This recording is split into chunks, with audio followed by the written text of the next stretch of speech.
Of course, here is the rewritten story. I've spent 28 years trying to forget what happened in the remote forests of northern Maine in the fall of 1995. The official reports called it equipment malfunction and worker negligence. The insurance companies, with their characteristic lack of imagination, labeled it an act of nature. But I was there, huddled in the dark with 7 other women, and I know the truth about what drove us from those ancient woods in absolute soul-shaking terror. It wasn't the wind or the bears or our own mistakes. It was something older than the trees we were sent to cut, something that watched us, studied us, and ultimately judged us unworthy of its domain. Our logging crew had been contracted by a major timber corporation to clear a section of old-growth forest in the northernmost reaches of Aroostook County, right up near the Canadian border where the wilderness stretches unbroken for hundreds of miles. The job promised excellent pay for 6 weeks of intense work, clearing roughly 400 acres of prime eastern white pine and northern red spruce. Some of those trees were over 250 years old, massive giants that had been growing since before the American Revolution, their trunks so thick that 3 of us, holding hands, couldn't reach around them. They were silent witnesses to centuries of history, and we were there to turn them into 2x4s and pulp. I remember looking at the contract when Patricia first showed it to us, thinking it was almost too good to be true. The timber company was offering premium rates, hazard pay for the remote location, and substantial bonuses for meeting the production schedule. Most of us had families to support and mortgages to pay, and 6 weeks of work at those rates would set us up nicely for the winter months when logging slowed down to a crawl. None of us thought to ask why the rates were so high. None of us wondered why a company would pay a premium for what seemed like a straightforward cutting job in good timber country. We were experienced loggers, confident in our abilities, and the money was too good to turn down. That confidence, that simple working-class need, would prove to be our undoing. The contract itself seemed straightforward enough. We were an experienced crew of 8 women, all seasoned loggers who'd worked together in various configurations for years in the vast, unforgiving forests of northern New England. We had modern equipment, 2 powerful Cat-Feller bunchers, a rugged John Deere skidder, and a link belt loader capable of handling the largest logs we'd encounter. The company provided a base camp with sleeping quarters, a mess hall, and a maintenance shed about 2 miles from the worksite. Our crew had been a tight-knit unit for over a decade. Patricia Hendricks was our boss, and the most experienced among us, a no-nonsense woman in her 50s who'd started logging when there were maybe a handful of other women in the entire industry. She'd fought her way through every kind of discrimination and doubt to become one of the most respected operators in the region. Her hands, as calloused as her will, was strong. Rosa Martinez ran our primary feller buncher with a precision that bordered on artistry, felling giants with the grace of a surgeon. Jennifer Clearwater and Maria Santos, the youngest of our crew but tough as nails, handled the skidder work, dragging the fallen titans from the woods.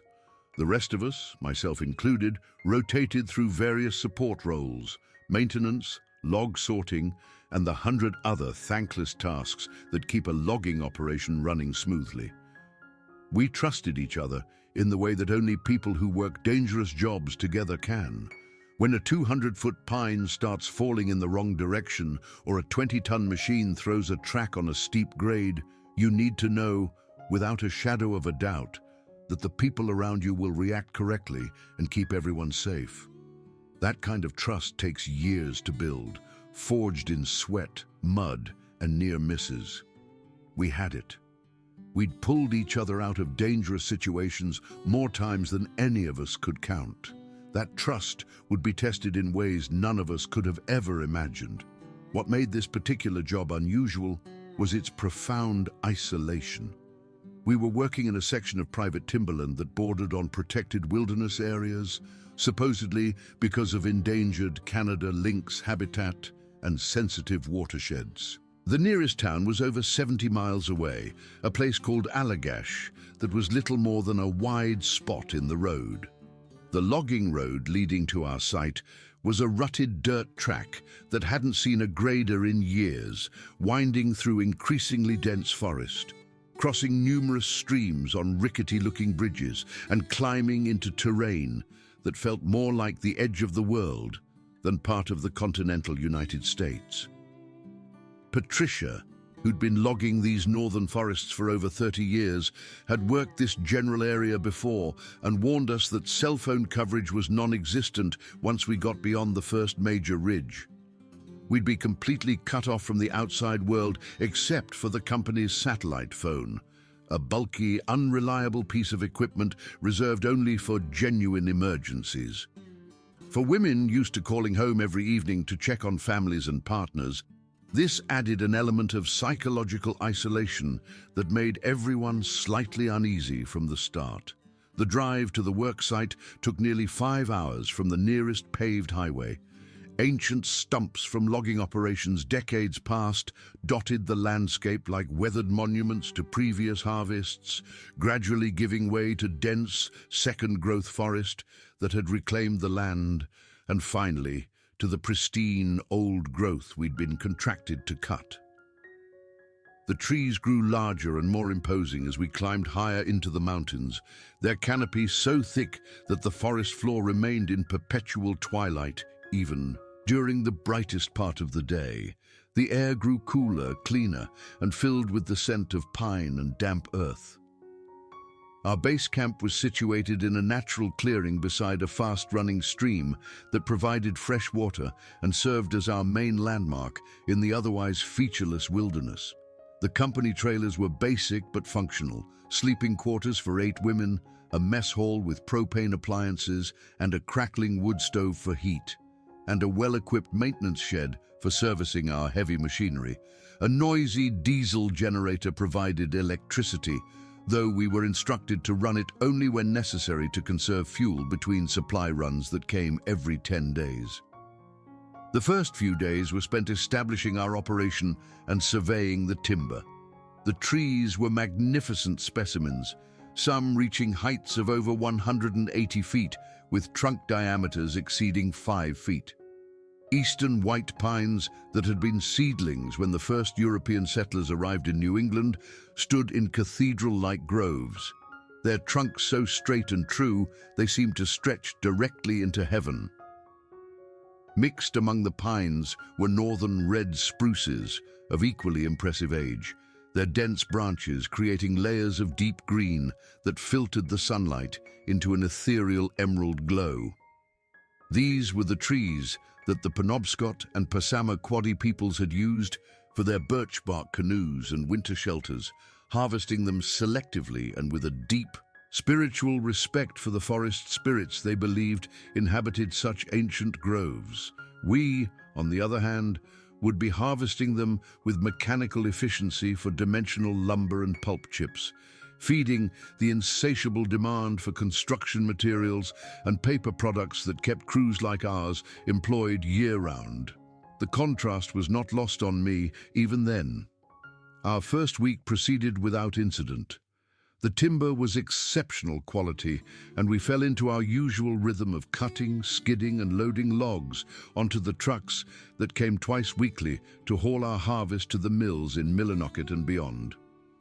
The work was hard, physically demanding, and mentally draining, but it was satisfying. The pristine wilderness around our operation was beautiful in a way that made even veteran loggers like Patricia pause occasionally to appreciate the scenery. The autumn colors were beginning to show on the distant hardwood ridges, painting them in shades of fiery orange and brilliant gold that contrasted magnificently with the deep, somber green of the conifer stands we were working in. The equipment performed flawlessly in the cool, moist conditions typical of northern Maine forests. Our feller bunchers could drop the largest trees with astonishing precision, their computer-controlled cutting heads making clean, swift cuts that minimized waste and maximized the value of each log. The skidder could drag multiple logs at once from the cutting area to our staging ground, where the loader arranged them for pickup by the transport trucks that rumbled in twice a week to carry our harvest south. It was during our second week that we started noticing the unusual signs. Trees that we had marked for cutting were found with deep gouges in their bark, angry-looking scratches that ran from about 7 feet off the ground up to nearly 11 feet high. The marks were too regular to be natural damage from a falling branch, too deep to be made by any known wildlife, and occurred in parallel sets of 4 or 5 lines that suggested massive claws or incredibly strong, sharp fingers. The scratches appeared overnight on trees throughout our work area, sometimes on the very specimens we'd planned to cut the following day, as if whatever was making them knew our schedule and was marking the trees in defiance before we could harvest them. The marks were fresh, with sticky sap still weeping from the wounds in the bark, indicating they'd been made within hours of our discovery. More puzzling was their placement, always at heights that would require a creature of enormous size and reach to create, and often on trees that showed no other signs of animal activity, such as den markings or feeding damage. Rosa Martinez, who ran her machine with a blend of brute force and delicate control, discovered the first clear evidence that something large was active in the area. While performing her meticulous morning inspection routine, she found enormous footprints in the soft, damp earth around her fella buncher. The prints were human-like in shape, but much, much larger, measuring nearly 18 inches long and 8 inches wide at the heel. They showed clear impressions of 5 distinct toes and what appeared to be a prominent arch, but the sheer size was far beyond anything that could belong to a human being. The prints formed a rough circle around the parked machine, as if something had been walking around the equipment during the night, studying it from multiple angles. The creature had approached from the dense forest, made several complete circuits of the fella buncher, and then returned to the tree line. The depth of the impression suggested enormous weight, much more than even the largest human could account for, pressing into the muddy ground with a force that spoke of incredible mass and power. More disturbing were the handprints we found on the cab windows. Massive palm impressions that could only have been made by something reaching up from ground level to press against the glass nearly 8 feet above the ground. The prints were clearly defined in the morning condensation, showing the outline of fingers and palm creases that looked disturbingly human despite their impossible size. Whatever had made them had hands nearly twice the width of mine, with fingers that seemed impossibly long and thick. Most of the crew initially dismissed these findings as bear sign, though even our most experienced woodswomen had to admit the prints didn't match any bear tracks they'd ever seen. Black bears have distinctive claw marks extending well beyond their toe pads, and their rear feet show a characteristic shape that was completely absent from these impressions. These looked disturbingly, unnervingly human, just impossibly large, as if a person had somehow been scaled up to giant proportions while maintaining the same basic anatomy. The skeptics among us pointed out that northern Maine was home to some of the largest black bears in the eastern United States, and that an unusually large specimen might leave tracks that could be mistaken for something more exotic. But the more we examined the prints, the less they resembled any known animal. The toe placement, the arch structure, and especially the handprint suggested something that walked upright and manipulated objects with human-like dexterity. Our youngest crew member, Jennifer Clearwater, who'd grown up hunting in these very forests with her grandmother, was the first to suggest that we might be dealing with something more unusual than bears or moose.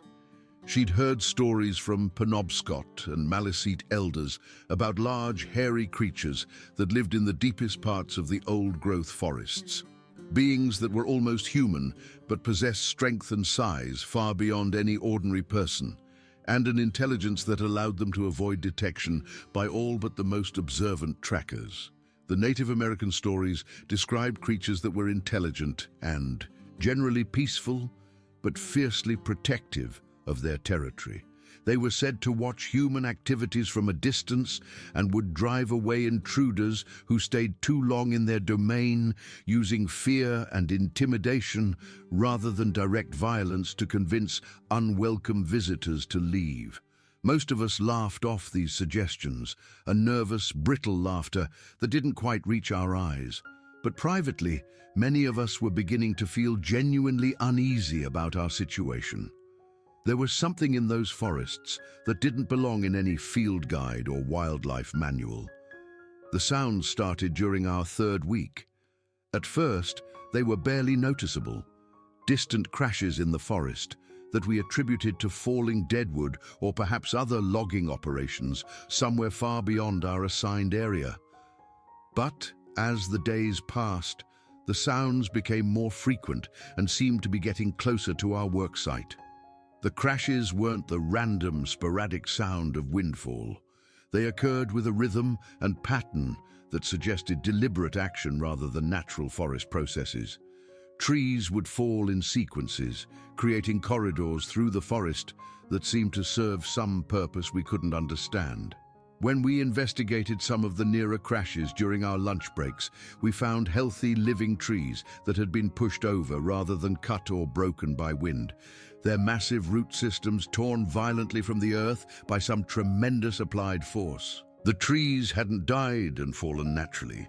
They'd been knocked down by something with strength beyond anything we could imagine. Their massive trunks snapped like matchsticks. Most unsettling were the vocalizations we began hearing in the early morning hours just before dawn.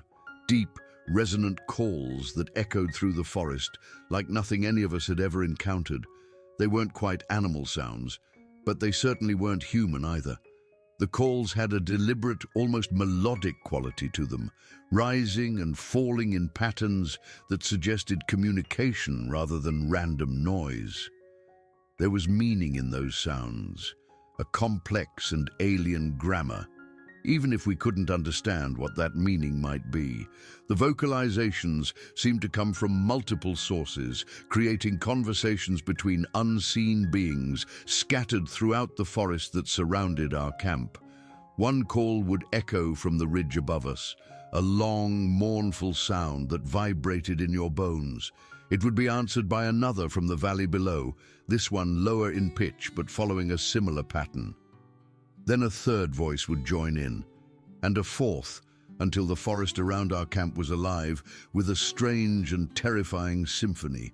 The first time I heard those calls clearly, I was lying in my bunk staring at the thin metal ceiling of our sleeping quarters, unable to sleep despite my exhaustion from the day's work. The sound came from somewhere on the ridge above our camp, a deep, resonant howl that rose and fell in a pattern that seemed too structured to be random. It was answered almost immediately by another call from the opposite direction. I remember lying there, barely breathing, trying to convince myself that I was hearing wolves or coyotes or some other known animal. But I'd heard wolves howl before, and this was nothing like that. These sounds had a quality to them that was almost musical, rising and falling in sequences that repeated with subtle variations, like jazz musicians trading phrases back and forth across the valley. When I mentioned the sounds at breakfast the next morning, trying to sound casual about it, I discovered that everyone else had heard them too. The looks exchanged around the table told me that I wasn't the only one who'd spent the night lying awake, listening to something we couldn't explain. Rosa started keeping a log of the vocalizations, noting their timing, duration, and apparent location. She'd always been the most methodical among us. Over the course of several days, a pattern emerged from her notes. The calls were most frequent on nights when we'd made significant progress cutting trees, as if our activities were being monitored and discussed by whatever was producing the sounds. The more timber we harvested, the more vocal our unseen observers became. By the end of our third week, the entire crew was on edge. The combination of strange tracks, mysterious tree damage, and those haunting pre-dawn calls had created an atmosphere of palpable tension that affected our work. Women were constantly glancing over their shoulders toward the forest, jumping at unexpected sounds and working in closer groups than usual. The easy camaraderie that usually characterized our crew had been replaced by a nervous, watchful silence. The first direct encounter happened during our 4th week. Rosa was working alone in a section of forest about a quarter-mile from the main crew, using the fellabuncher to drop a stand of particularly large pines. She noticed that the normal sounds of the forest had suddenly stopped.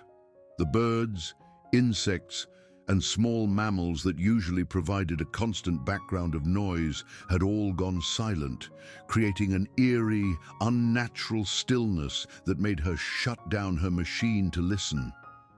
In the sudden quiet, she heard the sound of something large moving through the thick underbrush nearby, something that was making no effort to conceal its approach.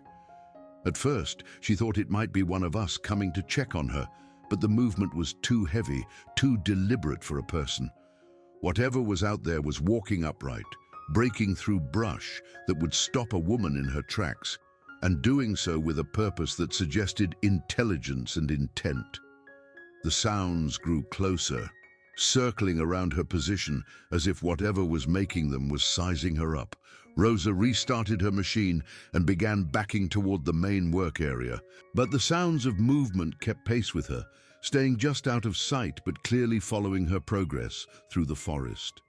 The creature, whatever it was, seemed to understand the machine's movement patterns and anticipated her direction changes, staying in her blind spots while maintaining a steady presence alongside her retreat.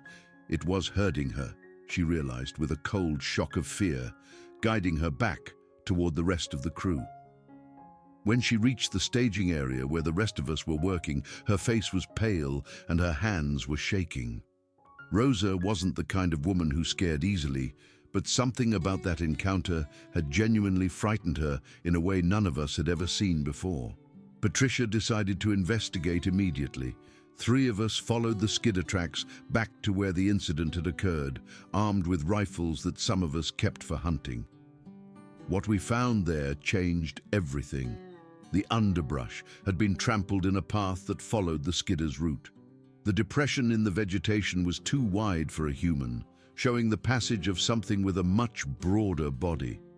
More importantly, we found several clear footprints in patches of soft ground, all showing the same impossibly large human-like characteristics.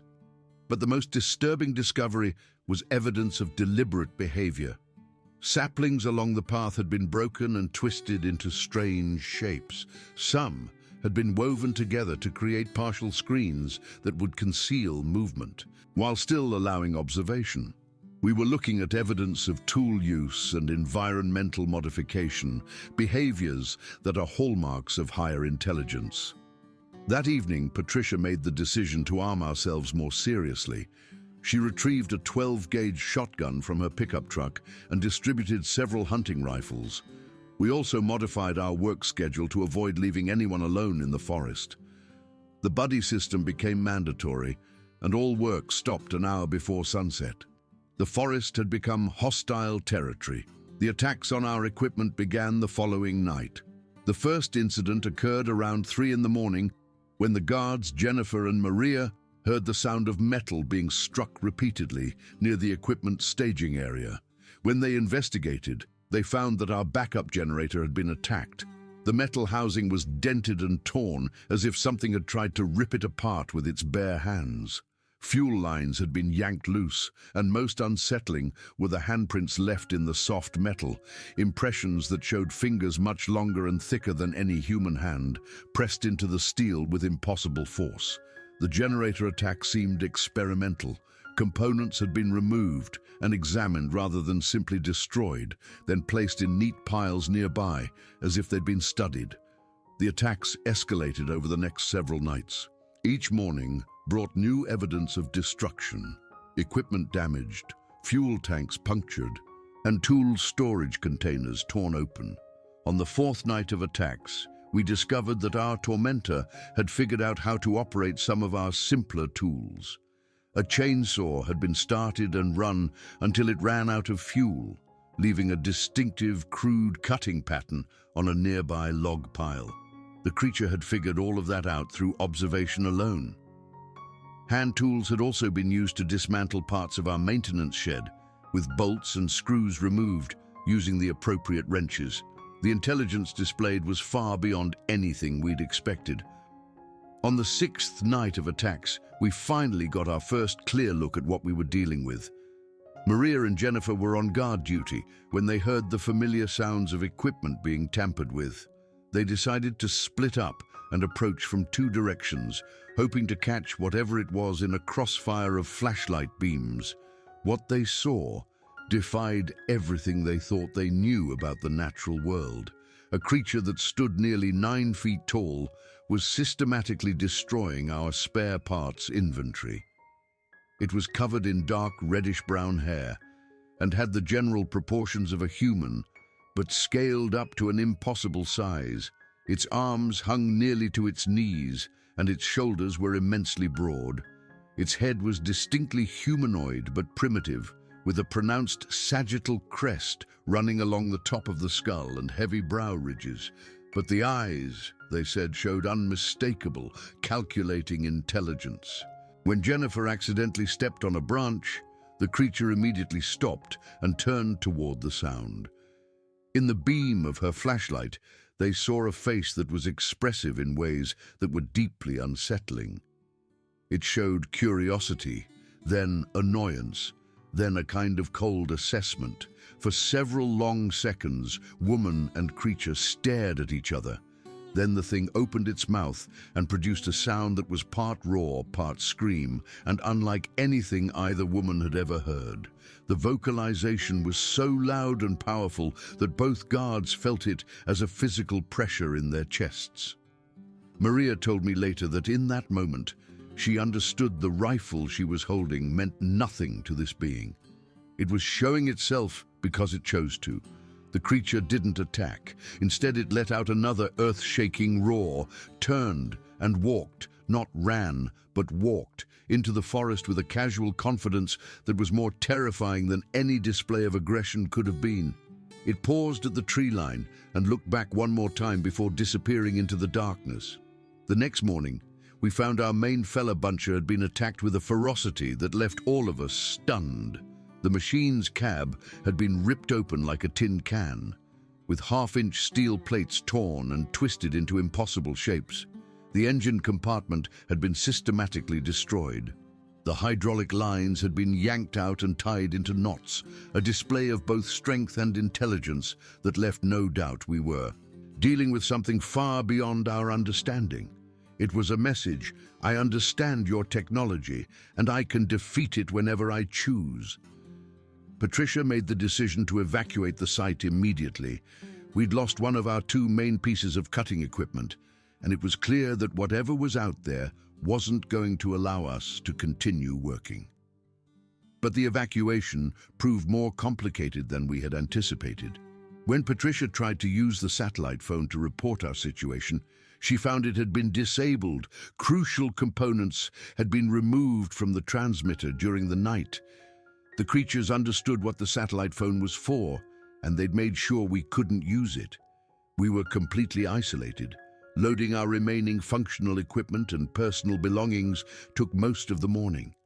As we worked, we could feel eyes watching us from the forest. Occasionally, we'd catch glimpses of movement in the tree line, dark shapes that were too large to be bears. They weren't hiding anymore. During the packing, we discovered the creatures had been in our living quarters. Personal belongings had been moved and examined, though nothing was stolen or destroyed. Clothing had been unfolded and refolded.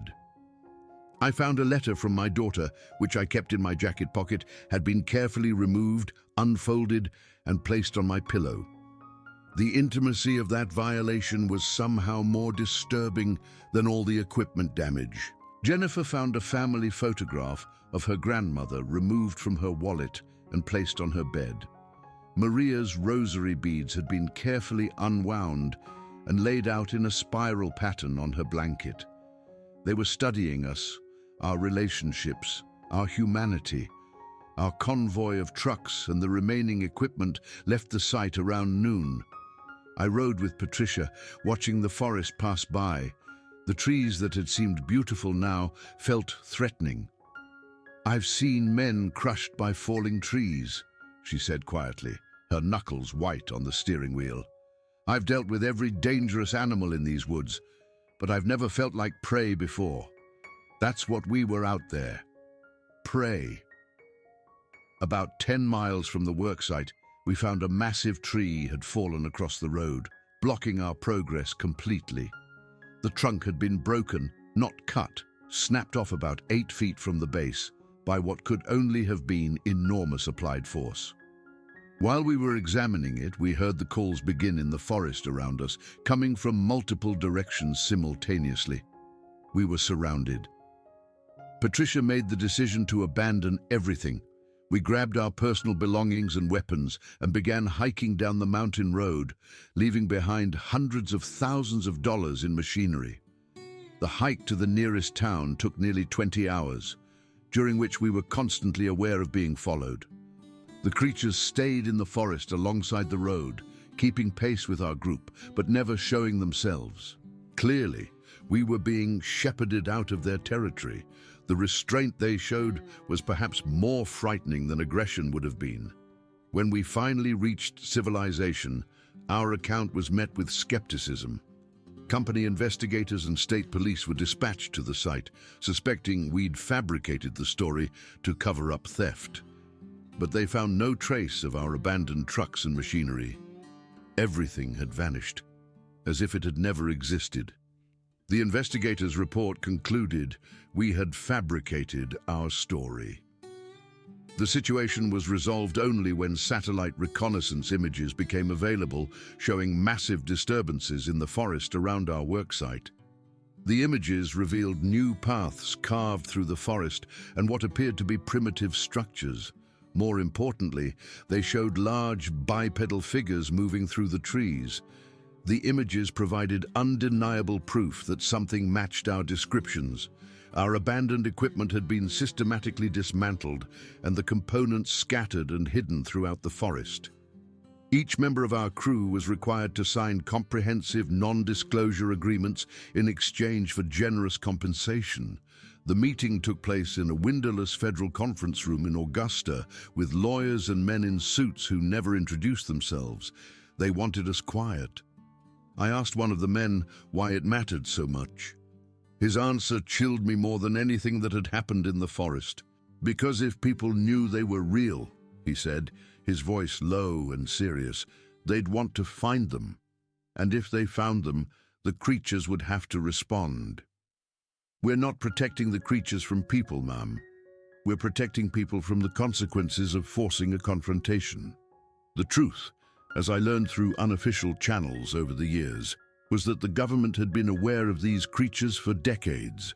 Small populations of what could only be described as relict hominids had been living in the most remote areas of the wilderness, their territories carefully managed to minimize human contact. Our logging operation had inadvertently encroached on one of these protected areas, triggering the defensive response we had experienced.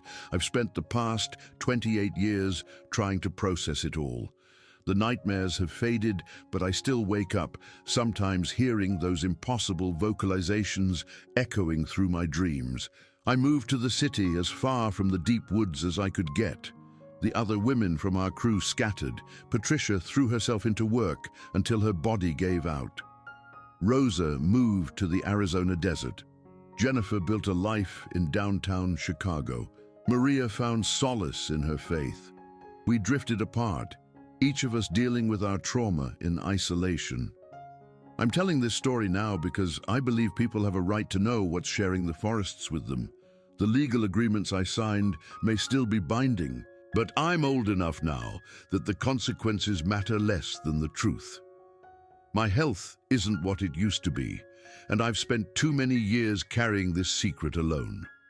Those magnificent, terrifying beings deserve recognition, not as monsters of legend, but as fellow inhabitants of a world that is far more mysterious than we believe.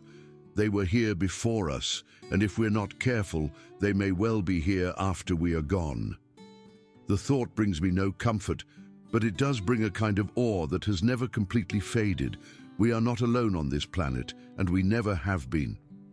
The wilderness holds secrets our civilization has chosen to ignore, and one of those secrets walked through my life 28 years ago and changed everything I thought I knew about the world. The forest remembers, and so do I.